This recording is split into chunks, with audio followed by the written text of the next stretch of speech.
죽음을 죽음으로 되갚을 수 없다. 아주 유명한 말을 남긴 사람이 있는데요. 살인범 유영철에 의해서 사랑하는 어머니 또 아내 아들을 잃은 고종원 씨라는 분이 남긴 표현입니다. 그는 용서의 의미를 고통 속의 자유라는 의미로 이야기하고 있어요. 삶을 하루하루 살아가는 데 있어서 모든 것들을 파괴해버렸던 이 가해자를 용서한다는 것은 결국 자기 스스로를 살기 위함이었다라고 고백하고 있습니다. 사실 우리가 이 피해자에게 용서하라고 권한다는 것 자체가 너무나도 잔인한 요구인 것처럼 우리가 들려집니다. 그러나 용서하지 못하고 복수의 칼을 가는 순간 그 칼에 의해서 자신의 몸이 먼저 베어진다는 것을 우리가 알게 돼요. 그래서 용서라는 것이 완전한 보복이다라는 말을 하게 됩니다. 성경은 원수 갚는 것을 하나님께 맡기라라고 이야기하고 있어요. 용서하는 것 자체가 참 어렵지만 모든 것을 하나님께 맡기고 하나님의 도움을 구할 때 하나님께서 용서할 힘을 주시고 또 하나님께서 결국은 모든 것의 선악간에 판단하신다라는 사실입니다. 사실 용서가 가장 필요한 것은 우리 주변에 가장 가까운 사람들이라는 사실을 우리가 알게 돼요. 왜냐하면 이 가까운 사람들에게 상처 주고 아픔을 주기 때문이죠. 가까운 사이에 무슨 용서라고 할 수 있지만 이 가까운 사람 사이에서 많은 상처와 아픔들이 오가고 있기 때문이에요. 그래서 우리에게 가장 필요한 것은 이 가족일지라도 가까운 친구들일지라도 우리가 작은 일에 주님의 이름으로 용서합니다라고 이러한 용서의 마음을 우리가 전할 때 거기서 우리가 새로워진다라는 사실이에요. 여러분, 우리가 믿는 하나님은 용서의 하나님, 사랑의 하나님이기 때문입니다.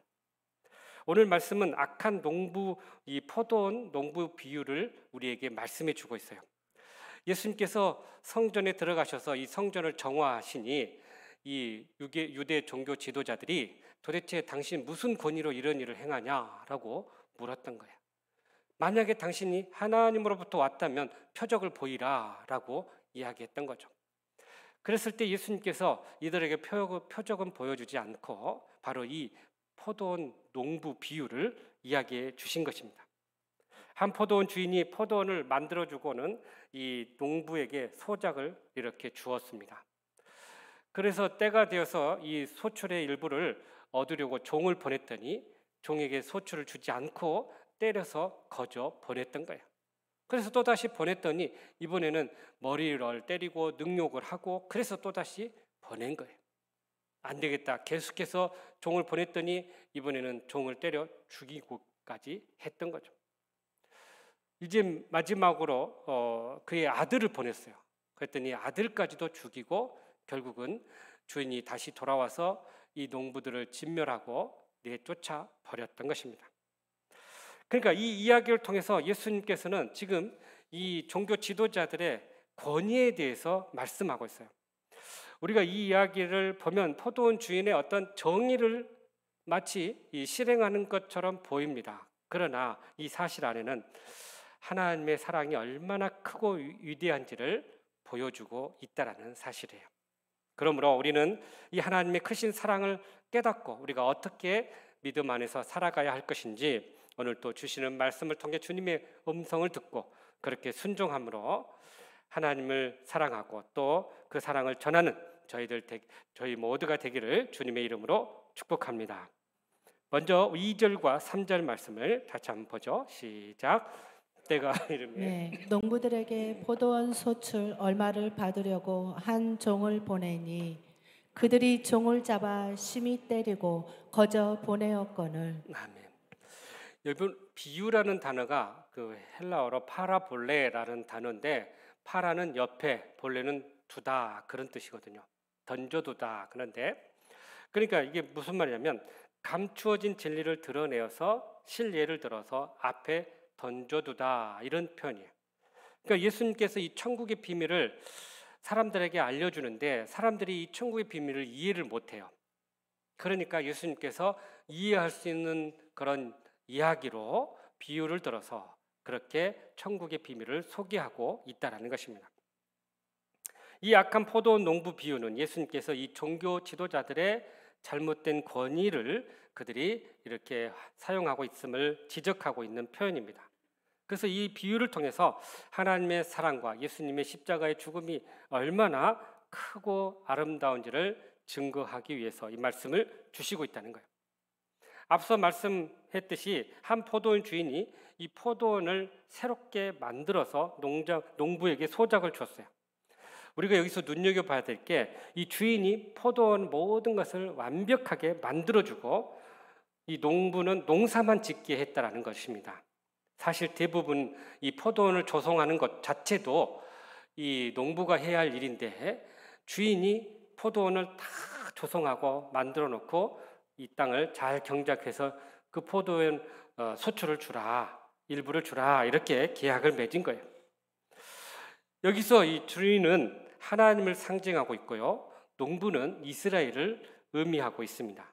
하나님은 사랑으로 모든 환경을 만들어 주시고 그리고 이 농부를 사랑으로 선택하셔서 그것을 맡기셨던 거예요. 그래서 이 모든 것이 하나님의 사랑으로부터 출발되었다라는 것을 우리에게 말씀해 주고 있는 것입니다. 여러분, 하나님께서 천지를 창조하시고 인간을 언제 창조하신지 아세요? 마지막 날인 6째 날입니다. 만약에 여러분 한번 상상해 보십시오. 하나님을 창조하는데 둘째 날이나 셋째 날이 이렇게 인간을 창조했다면 인간이 어떻게 존재할 수 있었을까요? 사실 존재하기가 어려웠을 겁니다.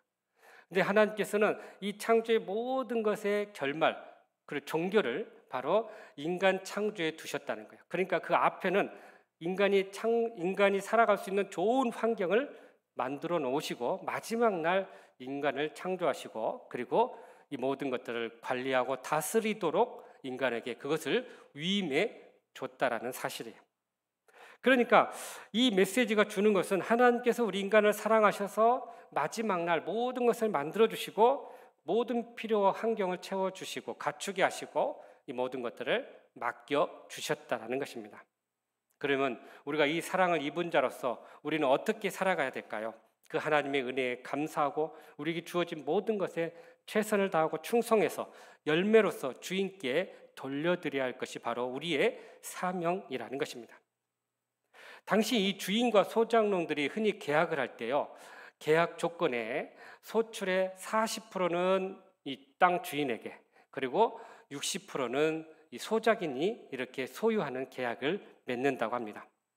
그래서 때가 되어서 이 주인이 종에게 소출의 일부를 받아오도록 종을 보낸 것입니다. 이 주인의 종들을 보냈다는 말은 이제 계약대로 소출의 일부를 거두기를 원하셨던 거야. 하나님도 마치 우리에게 이 모든 것들을 만들어 주시고 다 맡겨 놓으시고 이제 때가 되면 우리에게 열매를 요구하신다는 것을 이 비유를 통해서 우리에게 말씀해 주고 있는 것입니다. 여러분, 이 비유에서 우리가 알아야 될 것은 이렇게 때가 되면 하나님께서 소출을 거두어 가신다, 요구하신다는 거예요. 그런데 이 악한 농부가 소출을 받으러 간 종들을 구타하고 때렸다가 나중에는 잡아 죽이는 일까지 일어나게 돼요. 그런데 놀랍게도 하나님은 계속해서 종을 보냈다는 거예요. 가장 이해되지 않는 부분이에요. 한번 이런 일이 생기면 바로 가서 이것을 바로 잡아야 할 건데 하나님은 그렇지 않았다는 거예요. 이 주인은 그대로 두었다는 거예요. 그리고 계속해서 그들이 돌이키도록 기다리면서 종들을 보냈다라는 사실입니다. 더더욱이 이것이 해결이 안 되니까 이제 자기의 사랑하는 아들을 그렇게 보냈다라는 거예요. 그러니까 이 상황 속에서 우리가 알 수 있는 것은 하나님이 이 농부들을 향해서 인내하고 있다라는 것을 우리가 알게 돼요. 그들이 잘못한 것을 깨닫고 돌이켜 이것을 다시 바로잡기를 원하셨던 거죠. 여러분, 우리가 여기서 기억해야 할 것은 우리가 생각하기에 잘못한 것을 바로잡는다는 것, 이렇게 정당하게 주인이 대응하는 것을 마치 정의를 세우는 것으로 이렇게 이해할 수 있어요. 그러나 문제는 이 사랑이 없는 정의는 진정한 해결책이 될 수 없다는 것을 성경은 우리에게 말씀해 주고 있습니다. 여러분, 우리가 세상에 살면서 사랑보다 정의가 앞설 때가 참 많아요. 정의도 중요합니다. 그리고 옳은 것입니다. 사회를 세우기에 또 공동체를 만들어가기에 중요한 것들이죠. 그러나 하나님은 언제나 정의보다 사랑을 앞세우신 분이었다라는 사실이에요. 하나님이 정의로운 분이 아니라가 아니라 언제나 사랑이 앞서서 그 사랑으로 정의를 세워가는 그러한 분이었다는 것을 우리가 알게 됩니다. 여러분, 그래서 여기 이 농부를 향한 이 주인의 인내, 기다림, 이것이 바로 이 농부를 향한 하나님의 사랑을 우리에게 보여주고 있다는 거예요. 그러니까 인내라는 게 뭡니까, 여러분? 사랑하며 기다리는 것입니다. 정의보다 사랑이 앞설 때 인내할 수 있다라는 것입니다. 정의가 무엇인지 몰라서 보복하지 않는 것이 아니라는 거예요. 사랑이 앞섰기 때문에 참고 기다리고 인내하고 계신다라는 사실입니다. 그래서 베드로후서 3장 9절에 보면 이렇게 우리에게 말씀하시네요. 한번 보실까요? 시작. 악을 악으로 욕을 욕으로 갚지 말고 도리어 복을 빌라. 이를 위하여 너희가 부르심을 받았으니 이는 복을 이어받게 하려 하심이라. 아멘. 자, 여러분, 그래서 우리가 항상 기억해야 할 것은 하나님께서 정의를 세우고자 보복하셨다면 우리 중에는 하나도 살아남을 사람이 없다는 거예요. 우리의 죄로 인해서 우리는 다 멸망할 수밖에 없는 사람들이지만 하나님께서 우리를 사랑하시고 기다리시고 인내하셨기 때문에 우리가 회개하고 돌이키고 그렇게 하나님의 자녀로 세움을 받게 됐다라는 사실입니다. 그러므로 우리의 삶 가운데 정의보다는 하나님의 그 사랑을 먼저 경험하고 끝까지 인내하시고 또 참으시는 그 하나님의 사랑을 깨닫고 그렇게 온전한 믿음의 길을 걸어가는 저와 여러분 되시기를 주님의 이름으로 축복합니다. 계속해서 6절과 7절 말씀입니다. 시작. 이제 한 사람이 남았으니 곧 그가 사랑하는 아들이라. 최후로 이를 보내며 이르되 내 아들은 존재하리라 하였더니 그 농부들이 서로 말하되 이는 상속자니 자 죽이자. 그러면 그 유산이 우리 것이 되리라 하고. 아멘. 농부들이 보낸 종들을 능욕하고 죽이자. 주인이 이제 자신의 사랑하는 아들을 보내게 됐다는 거죠. 여러분, 아들은 주인과 동격입니다. 아들은 아버지의 것을 소유하고 나중에는 그 모든 것들을 다 상속받을 자예요.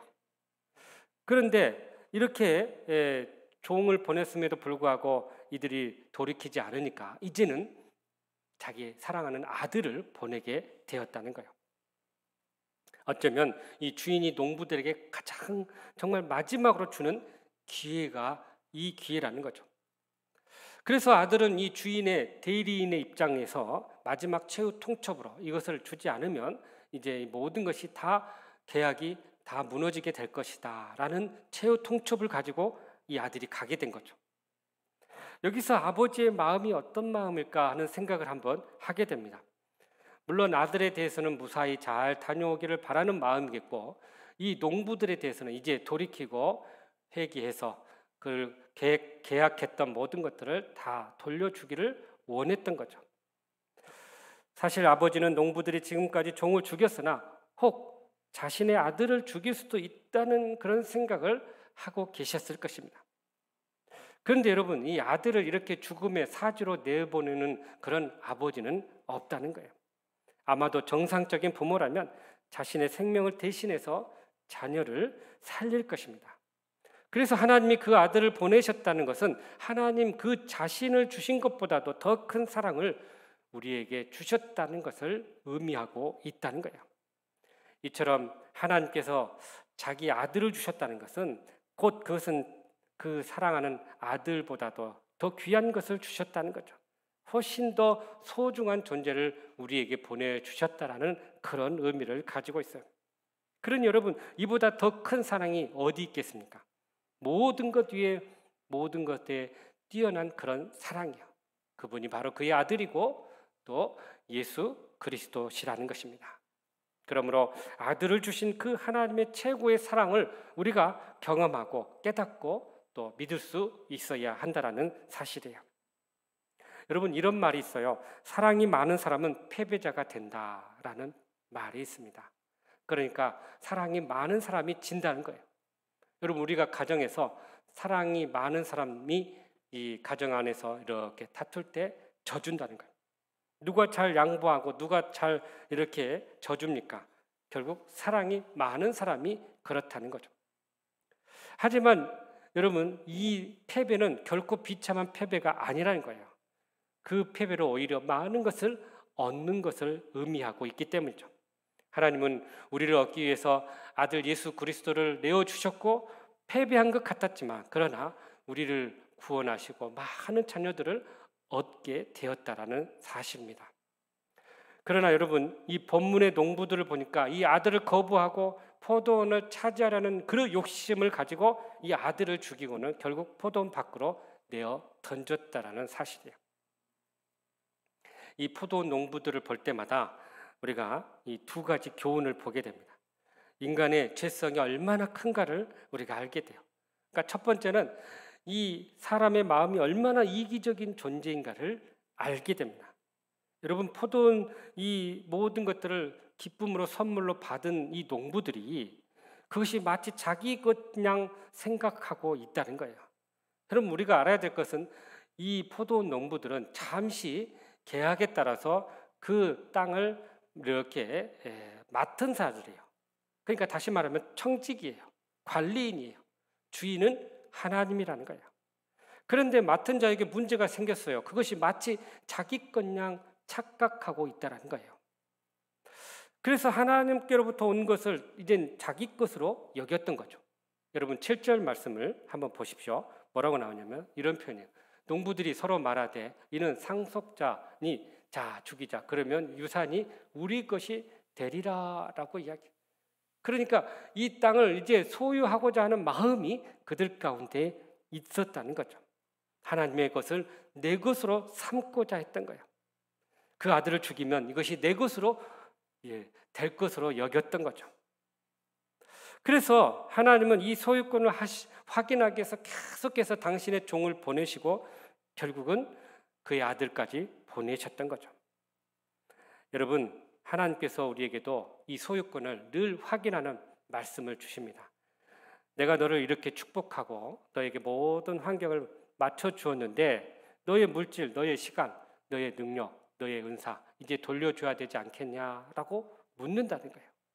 그러면 여러분이 이 주님의 질문에 여러분 어떻게 응답하시겠습니까?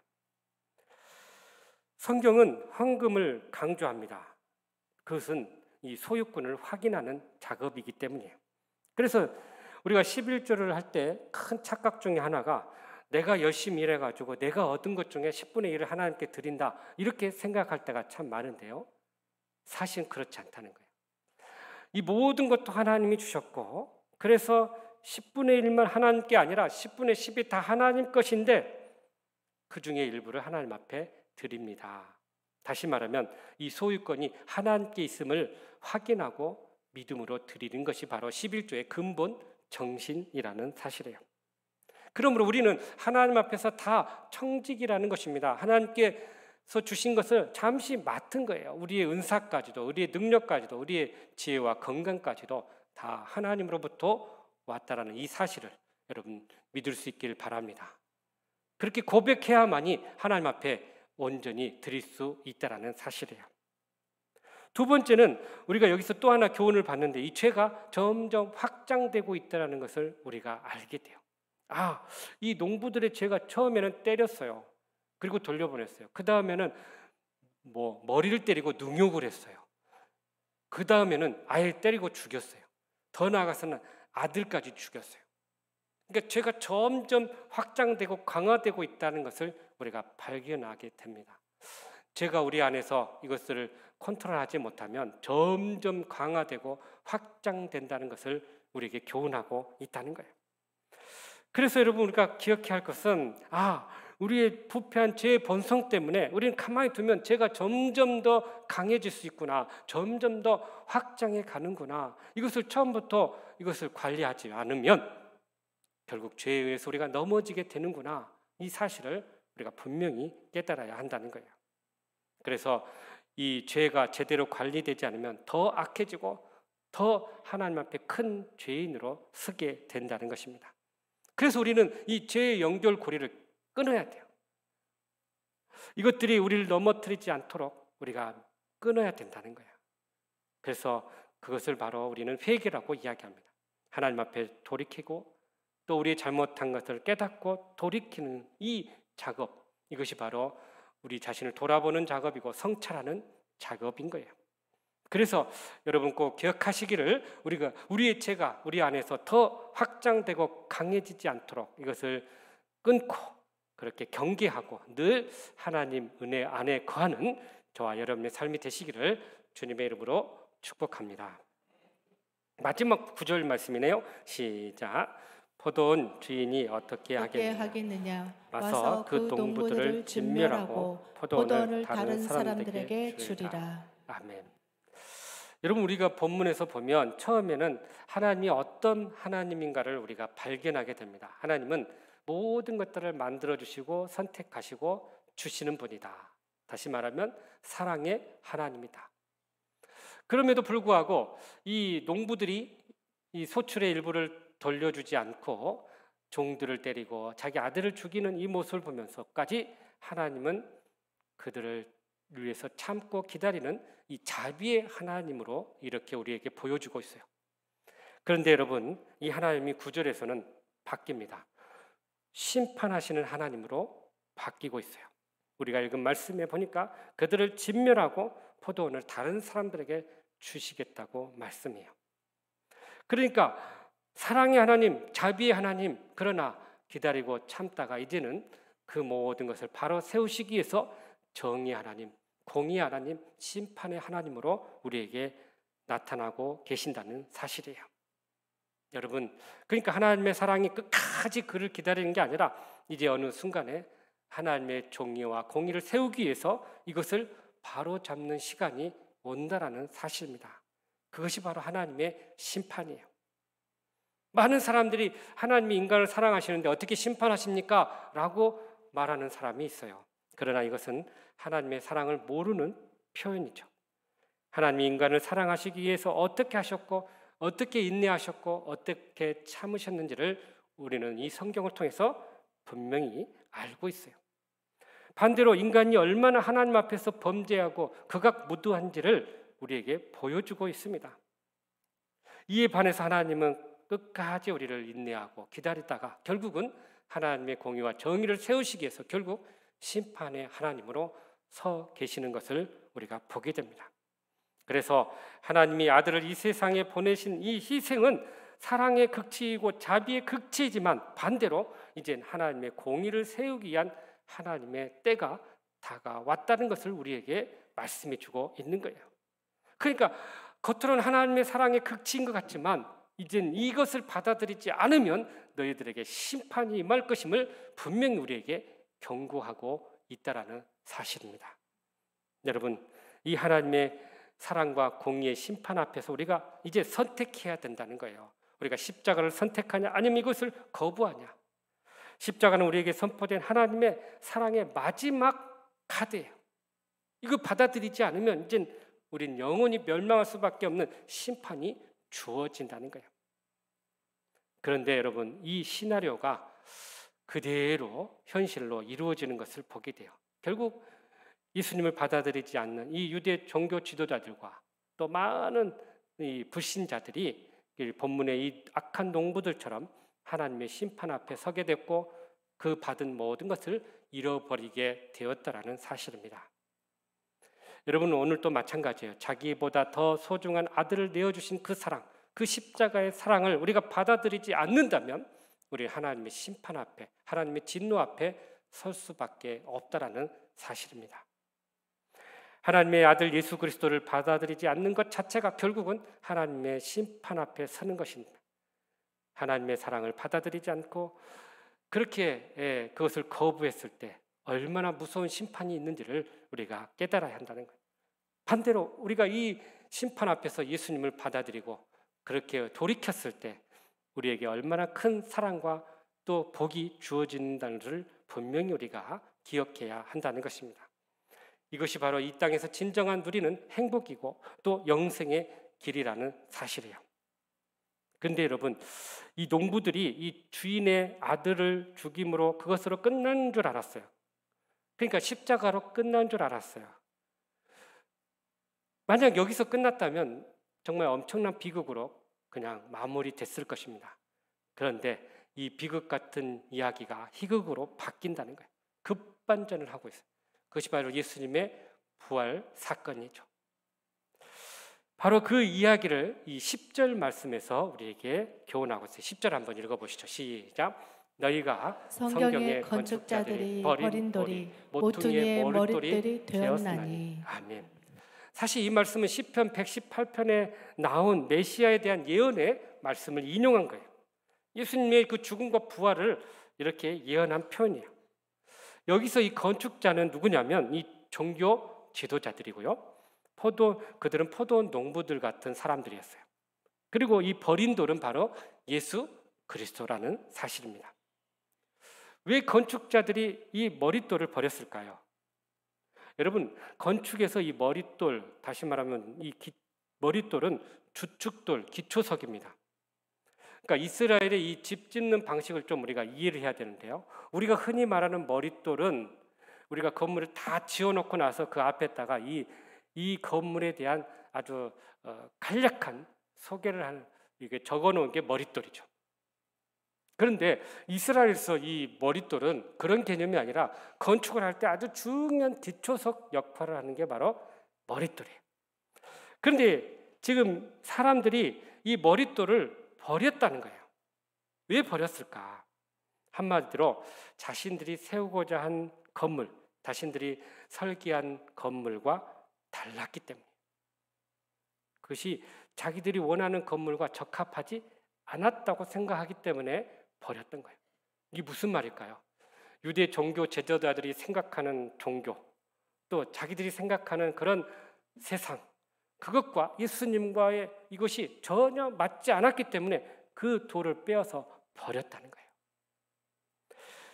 예수님께서 세우시고자 하는 교회와 하나님의 나라와 이 당시 종교 지도자들이 세워야 할 그 나라, 그 모습은 전혀 달랐던 것입니다. 그러니 그들은 그것을 빼어서 던져 버렸던 거예요. 건축자들이 버린 돌은 바로 예수님이라는 거죠. 예수님은 마치 건축자들이 버린 돌처럼 버림받아서 그렇게 십자가에서 죽음을 당하게 됐던 거죠. 그런데 여러분, 그렇게 끝난 것이 아니라 건축자들이 버린 돌이 머릿돌이 되었다라고 이야기하고 있어요. 그 버린 돌이 이제 건축을 세우는데 중요한 주축돌, 기초석이 되었다라고 말씀하고 있어요. 그것이 바로 예수님께서 죽으시고 부활하셔서 기독교회를 세우는 그러한 위대한 기초가 되었다라는 사실입니다. 그런 여러분, 이 주님의 부활이 새로운 생명을 얻게 한 뿐만 아니라 또 하나님의 나라를 위해서 교회가 탄생하게 되고, 그래서 굉장한 이 교회의 주축돌이 되었던 것이죠.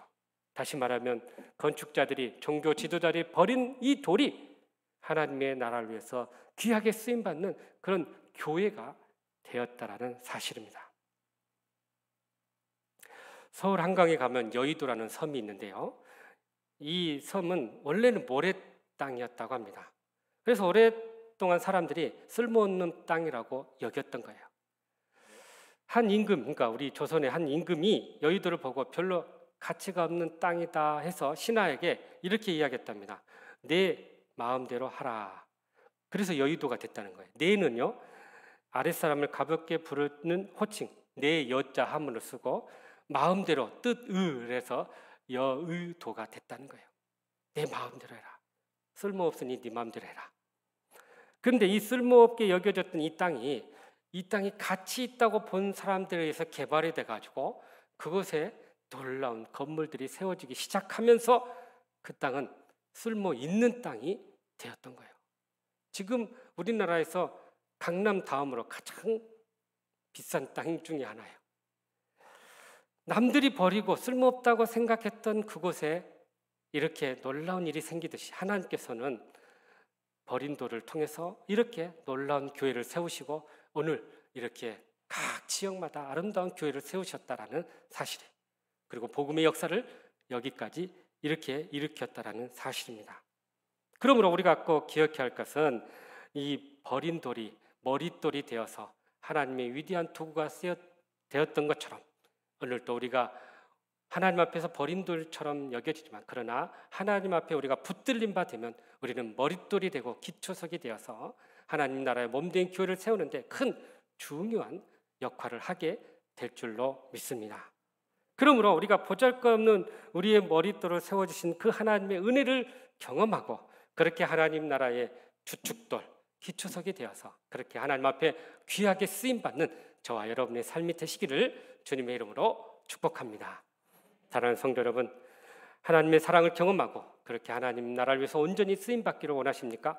그렇다면 오늘 주신 말씀처럼 먼저 정의보다는 하나님의 사랑으로 인내하고 기다리고 그 하나님의 사랑을 경험하고 깨달을 수 있기를 간절히 바랍니다.